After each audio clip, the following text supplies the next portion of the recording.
लगे जाई नहीं जलये में बस कावर करे लच लच लच लच लच लच लच लच लच लच लच कावर करे लच लच लच लच लच लच लच लच लच लच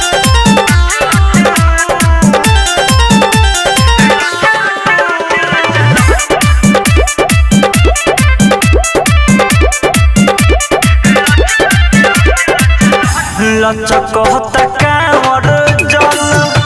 जाता छलक हो भारी रहे कांवर जल लगता हलक एबो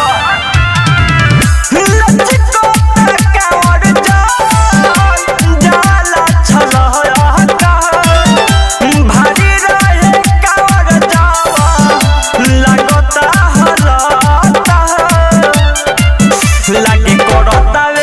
लागे करतावे जलये में नाच कावर करे लच लच लच लच लच लच लच लच लच लच कावर करे लच लच लच लच लच लच लच लच लच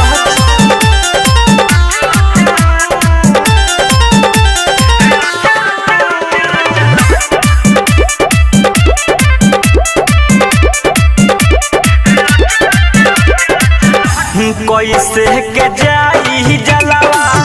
भोला जी के पास हो घरवा से अइले बाबू साहेब लेके आस कैसे के जाई जलवा भोला जी के पास घरवा से अइले बाबू साहेब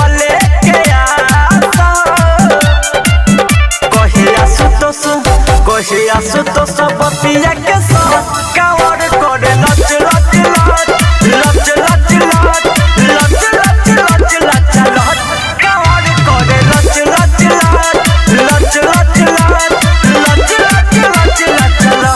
अन्नो रिकॉर्डिंग स्टूडियो भूतही चौक सीतामढ़ी।